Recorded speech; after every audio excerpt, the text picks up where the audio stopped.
January 14, 1944, 28,000 feet above Wilhelmshaven. The frost crackled across the Mosquito's canopy like splintering glass. Flight Lieutenant Edward Hayes watched the altimeter needle hold steady. The twin Merlins droning in that high-altitude thrum that made the airframe hum. Below, northern Germany stretched out beneath broken cloud, a patchwork of airfields, factories, and flak batteries that had been burning intermittently for 4 years. Then he saw it. A dark speck lifting off from a Luftwaffe strip 30 miles behind his left wing, climbing hard, angling toward his tail. A Messerschmitt Bf 109, alone committed. Hayes had been ordered 14 times in writing, dozens more in briefing rooms, to avoid combat at all costs. His Mosquito carried cameras, not bombs, intelligence, not firepower. The standing doctrine was carved in stone. Climb higher, turn away, trust your speed, survive. Do not engage, do not maneuver, do not fight. But as he watched that German fighter claw for altitude, burning energy with every foot it gained, something clicked. He had 2 things the Messerschmitt did not: height and speed. And in that frozen moment, over enemy territory, Edward Hayes made a decision that would rewrite reconnaissance doctrine and prove that the fastest way to survive wasn't always to run. Before we dive deeper into this story, if you're captivated by untold stories of ingenuity and courage from World War II, hit that like button and subscribe so you never miss another tale from history's most defining conflict. Drop a comment below telling us where you're watching from. We love hearing from viewers around the world. Now, let's return to the winter skies of 1944, where one pilot was about to turn a spy plane into a weapon. Hayes pushed the nose forward. The airspeed needle crept higher. The gap between him and the climbing Messerschmitt began to close, not away from it, but across its path. He was no longer fleeing. He was hunting. And in that instant, watching the German fighter struggle into thin air with its energy bleeding away, Hayes realized something the manuals had never considered. Altitude wasn't just a shield. It was a loaded weapon. And he was about to pull the trigger. To understand how Edward Hayes reached that moment, bending a reconnaissance aircraft into a slashing dive against one of the Luftwaffe's frontline fighters, you have to go back 2 years, to a different sky and a different kind of speed. To a Royal Air Force struggling with a dangerous paradox. They had built the fastest reconnaissance aircraft in the world. And they had no idea how to protect it. The de Havilland Mosquito was an anomaly from the start. Built largely of wood when aluminum was rationed, it flew faster than most fighters on either side. It carried no armor plating, no gun turrets, no defensive positions. It relied entirely on speed and altitude, the aeronautical equivalent of outrunning trouble instead of outfighting it. By early 1942, reconnaissance Mosquitoes of the RAF's photographic reconnaissance units were among the most valuable aircraft in the British inventory. Every mission returned with crisp, high-altitude imagery of entire German regions. U-boat pens at Brest, V-weapon sites in northern France, synthetic oil plants along the Ruhr. Each photograph translated into target folders for Bomber Command, routing adjustments for night raids, navigation data for naval convoys. Losing one Mosquito meant little in terms of cost. Losing its crew meant months of irreplaceable experience gone in seconds. Losing the film meant blind bombing and wasted lives elsewhere. Fighter sweeps could be replaced, reconnaissance could not. So doctrine hardened around the Mosquito-like armor made of paper orders. Do not descend to engage. Do not accept combat. Maintain height at all costs. If fighters approach, turn away on a gentle maximum speed course. No violent maneuvers. No hard turns. Trust that speed will stretch the gap and fuel will decide the rest. In briefing rooms from RAF Benson to satellite fields across East Anglia, intelligence officers pointed to charts showing interception altitudes and engagement ranges. The Mosquito, they said, could outclimb and outrun almost anything if it saw trouble early enough and acted. Correctly, reality proved less cooperative. German controllers learned the thin arcs of British reconnaissance routes. Ground-based radars tracked the high intruders from the coast inward. Pairs and fours of Bf-19s and FW-190s waited on alert strips. When radar plots placed a lone Mosquito over coastal beacons, fighters scrambled in climbing turns calculated to intercept the British aircraft well inland. Some Mosquito crews never saw their attackers. A sudden burst of cannon fire from below or ahead. A wing sheared off. A fuel tank ignited. A wooden aircraft became a scattering of splinters over forest and farmland. The mathematics were brutal. It took 6 months to produce a skilled reconnaissance crew. It took one well-timed firing pass from an experienced German pilot to erase them. Command answered by repeating the same prescription. Avoid combat. Trust speed. Stay high. When Flight Lieutenant Edward Hayes arrived at his squadron in late 1942, that doctrine was as fixed as the airfield's concrete runways. He had grown up far from any runway on the flat, windswept coast of Norfolk, where the North Sea shaped everything. His father worked as a boat builder in a small yard near Wells next the sea, shaping hulls from timber, sealing seams with tar, teaching his eldest son that water and air obeyed the same quiet rules. At 14, Hayes learned to sail a clinker-built dinghy his father had salvaged from a wreck. The boat was heavy, reluctant in light airs, quick to bury its nose when mishandled in a gust. Sailing it fast meant understanding that speed wasn't created from nothing. It was borrowed from wind, height, and angles. He raced that dinghy against lighter, sharper craft from better-funded clubs. He rarely won the start. The polished crews accelerated faster off the line, their sails trimmed perfectly. But Hayes noticed something they didn't bother with. The tide in the estuary didn't move as one smooth sheet. It flowed in complex, shifting patterns, faster streams, slower eddies. Deeper channels carried water out more quickly. Shallow shelves slowed it.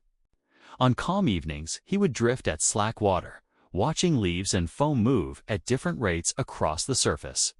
He memorized where currents pressed hardest, where they slackened, where two streams met and nodded. The next races changed. He stopped trying to fight boat for boat up the same water as everyone else. Instead, he steered longer, curving lines that crossed invisible boundaries of current and depth. Sometimes that meant sailing farther in pure distance, but through faster water. Sometimes it meant holding a seemingly wasteful angle to the wind, trading immediate speed for position that would pay off 5 minutes later when the tide bent. He watched other boats surge ahead, then find themselves clawing against unseen rivers. His own heavier dinghy, driven along the sharp edge of faster channels, would creep up from unexpected angles. Races were decided not in frantic bursts of speed, but in the quiet accumulation of small advantages built from invisible energy.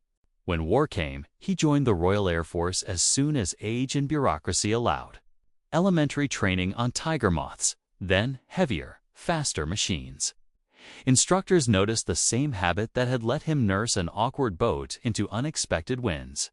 He treated altitude and speed the way he'd treated tide and wind, as reservoirs. As something to be managed, spent with care, and turned into position rather than panic. He flew Blenheims at first, then twin-engine trainers, and finally transitioned onto Mosquitoes, the aircraft that seemed closest in spirit to those sharp racing dinghies of his youth, built of wood, demanding, unforgiving if mishandled, rewarding if flown with respect for invisible currents. By the time he arrived at his reconnaissance unit, attrition had already shaped the squadron. Names had been chalked on dispersal boards and then rubbed away. Mess tables felt half empty. Veterans talked softly about aircraft that had simply not returned from deep penetrations into Germany high. Fast, supposedly safe, yet still caught by fighters that came out of cloud like thrown knives. The briefing officers' repeated doctrine: avoid combat, climb away, trust the Mosquito's speed. Hayes accepted the words. But wind and tide had taught him something doctrine did not mention. A current that always ran in one direction could be predicted and exploited. Enemy fighters climbed from known airfields along known altitudes. Controllers on the ground vectored them onto lines that intersected reconnaissance paths. There was a geometry to it, predictable, repeatable, exploitable. On his first few sorties deep into enemy territory, Hayes did everything the manual demanded. February 1943, a winter mission over the Ruhr. The target was a chemical plant near Leverkusen. The sky over the industrial region was layered with contrails. German fighters spiraled upward beneath bomber routes, drawing white claws across the thin blue. A pair of Bf-109s surged into Hayes's height band. The navigator called them out calmly by clock position. Hayes did as instructed, kept the turn shallow, preserved speed, edged away toward the west. The Messerschmitts climbed through his contrail level, fell back, broke away. Doctrine had worked that time. But as they left the region, flak bursts walked lazily into the air around them. The Mosquito's speed saved it, but not without jagged splinters scarring the tailplane and a thin run of fuel leaking from a punctured line. One more close brush. Another sortie spent as prey. For months, Hayes studied those routes as carefully as he'd once studied tide lines. When he wasn't flying, he sat in the operations room, tracing missions that ended in clean returns and missions that ended in silence. He examined where losses clustered, what altitude bands fighters favored, how long they could sustain climbs. The uncomfortable truth emerged slowly. At the heights where Mosquitoes operated, German fighters couldn't safely sit and wait. The air was thin. Engines overheated after long climbs at full power. Pilots pushed their machines upward on steep ascent lines that killed their speed at the top. They arrived near Mosquito altitude with energy spent, forced either to dive away or risk a brief, desperate guns pass before falling back. Doctrine demanded that British crews avoid that point of intersection, but the pilots who pressed their logbooks into Hayes's hands described the same thing. When fighters came from well below, climbing hard, there was a moment, brief, almost subliminal, where the Mosquito sat above the German's nose, holding more speed, more potential energy. Everything that mattered in a three-dimensional fight. The manuals told them to treat that moment as a warning and flee. Hayes began to wonder if it was something else. He began to sketch in the margins of his logbook, little diagrams of climb profiles and crossing tracks. The pictures weren't of dogfights in the traditional sense. They were curves of energy. What if, instead of simply running when fighters appeared, a Mosquito used its altitude advantage to dive not away, but across the Germans' line, turning potential energy into speed and position, spending that speed in a single precise firing pass from above and ahead? It sounded like madness.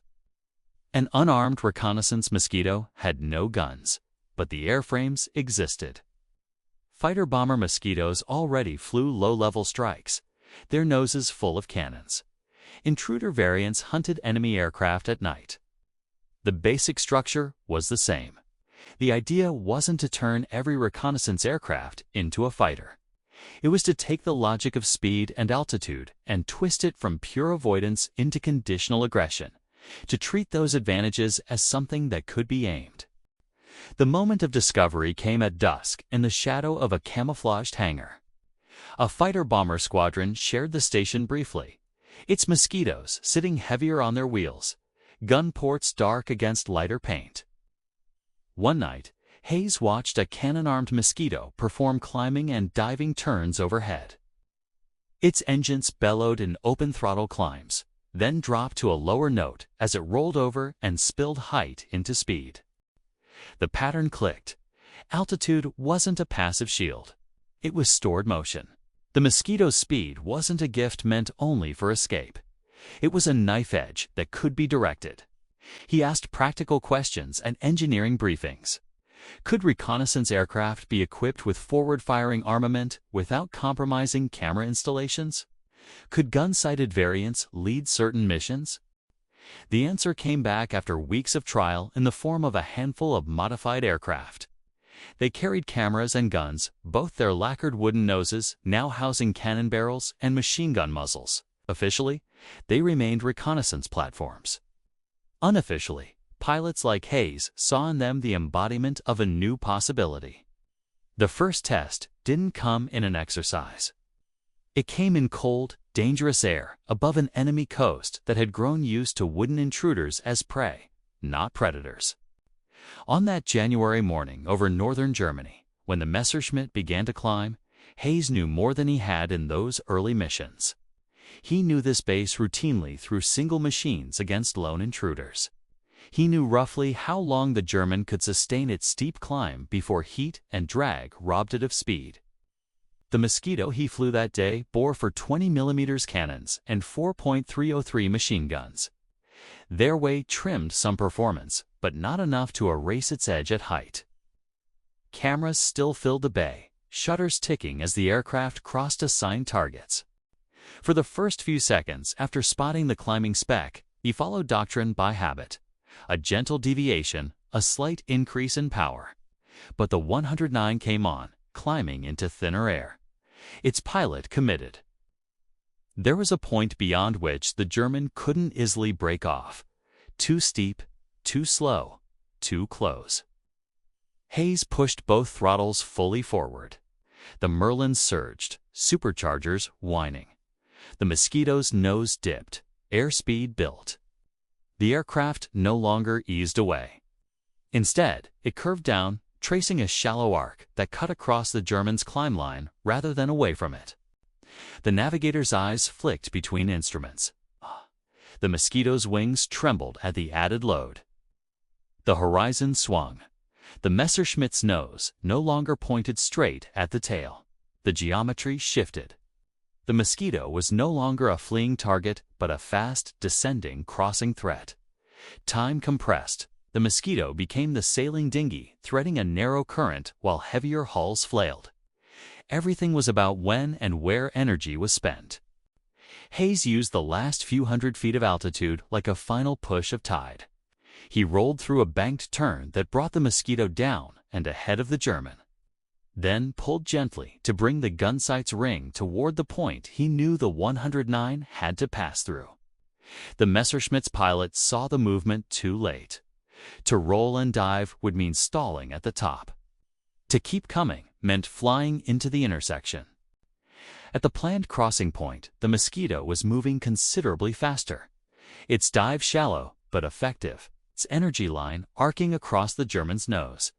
Hayes aimed at a fixed volume of sky ahead of the 59's path and held fire until the silhouette swelled. When he squeezed the trigger, the Mosquito shuddered. All 8 guns erupted. Flames spilled from the nose. Brass cases hammered against chutes. The tracer stream crossed the junction where climb met dive. The Messerschmitt flew into it. Cannon shells hammered into the 109's engine and cockpit. Panels blew outward. Smoke trailed back. The fighter rolled, stalled, then fell into a tumbling spiral that disappeared into cloud below. No parachute appeared. The Mosquito leveled. The navigator made a brief mark on the map. No celebration. The cameras kept clicking. Back at base, the debriefing officer listened as the crew described what they'd done. Gun camera film showed the 109 grow, cross the frame, blossom into fire. Questions followed. Why had they dived instead of evading? Why hadn't they stayed high? The answers didn't fit easily into doctrine. They were about angles and energy and understanding how long a climbing fighter could survive at thin altitudes. About a single opportunity created not by recklessness, but by deliberate inversion of the logic of escape. The report went upward. Some regarded it as risky improvisation. Others, studying losses among reconnaissance crews, recognized a possible tool. Over the next months, the idea spread not as revolution, but as quiet change. A handful of squadrons received more gun-armed variants. Doctrine still demanded avoidance, still emphasized film over kills. But within that framework, a conditional clause appeared. If interception is unavoidable, and if altitude advantage exists, crews may use controlled dives to disrupt or destroy interceptors. Pilots like Hayes began flying as forward eyes on certain missions. Their task was twofold: gather intelligence and, if necessary, use speed and altitude offensively to break up attacks. The technique wasn't traditional dogfighting, no turning duels, no prolonged chases. Instead, calculated single-pass interceptions. German fighters scrambled to climb. Instead of seeing intruders turn away, controllers watched as some Mosquitoes altered course unpredictably. They dipped, crossed, accelerated, forcing climbers into hurried evasions or deadly intersections. Against inexperienced pilots, the result was swift. Against experienced pilots, the effect was more subtle but valuable. Knowing certain Mosquitoes could attack from above, they approached with caution, taking shallower climbs, preserving energy, taking longer to reach interception heights. Every second delayed was another second cameras caught targets unmolested. Squadron records began to show change. Losses on deep missions dropped incrementally where armed Mosquitoes flew with this new understanding. Not dramatically, but enough to notice. By late 1944, as Luftwaffe resources thinned and fuel shortages bit, Mosquito crews using these tactics found themselves not just surviving, but at times actively suppressing enemy activity along critical routes. Hayes rejected the idea that altitude was only defensive, helping shift RAF practice toward using speed and height as deliberate weapons. Through the hardest years, he flew reconnaissance from Peenemünde to Hamburg, avoiding combat unless conditions fit the patterns he'd learned when a single climbing fighter became vulnerable for a moment. His tactics saved crews and preserved film that shaped later raids. After 1945, he left the RAF quietly, his contributions absorbed into the Mosquito's legend. Long after walking the Norfolk coast, he still understood that survival came from knowing when to spend energy, not merely keep it.